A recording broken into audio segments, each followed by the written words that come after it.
हामी चाहिँ पोखराको विन्ध्यवासिनी मन्दिरमा आइसकेका छौँ र यो चाहिँ एउटा शक्तिपीठ हुन् र विन्ध्यवासिनी देवीको माताको मन्दिरमा चाहिँ हामी आएका छौँ। मेन स्पोटहरू चाहिँ ब्युटी स्पोट भनेको चाहिँ अब यही मन्दिरको यही गोल्डन टेम्पल भयो र बाँकी त्यस्तो धेरै विशेष भनेको चाहिँ यसको चाहिँ यही गोल्डन टेम्पल भयो, यो एरिया भयो होइन।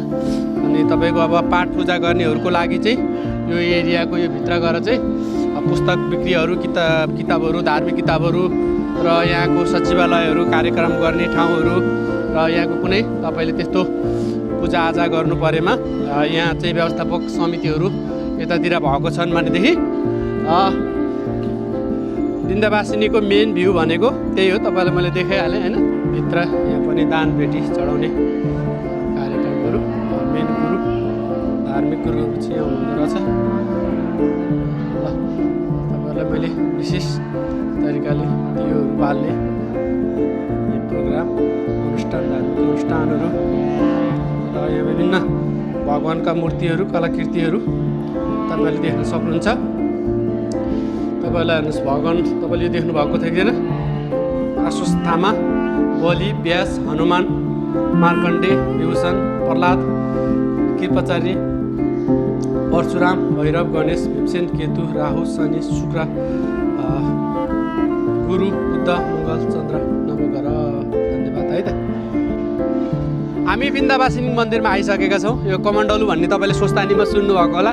यही हो शिव भवनले बोक्ने कमण्डलु र यो चाहिँ डम्बरू तपाईँले देख्न सकिहाल्नुहुन्छ भने यो चाहिँ नन्दी साँडे, नन्दी भिरङ्गी भनेर सुन्नुभएको होला, साँडे है।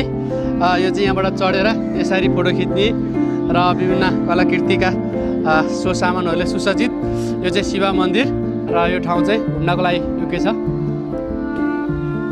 यहाँ चाहिँ धेरै इन्डियाबाट भक्तजनहरू आउनुभएको हुन्छ र नेपालबाट चाहिँ कम मात्रामा देखिन्छ किनभने अहिले मलबास चलिरहेको छ, त्यो भएर पनि होला है।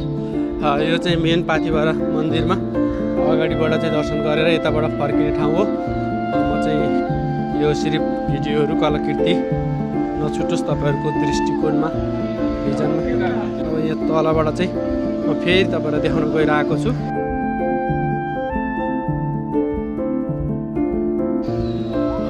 दर्शक भक्तजनहरू एकदमै राम्रो विन्ध्यवासिनी मन्दिर सेवा सदन है।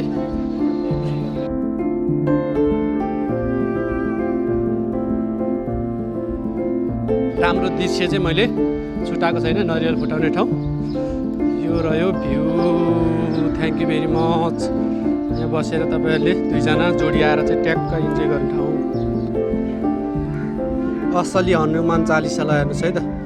तपाईँले स्क्रिनसट नि गर्न सक्नुहुन्छ भने फोटोमा पनि देख्न सक्नुहुन्छ। असली हनुमान चालिसाको पाठ यहाँ देखाइएको छ र यहाँ विदेशीहरू, कुइरीहरू, खैरीहरू सबैजना आउनुभएको छ।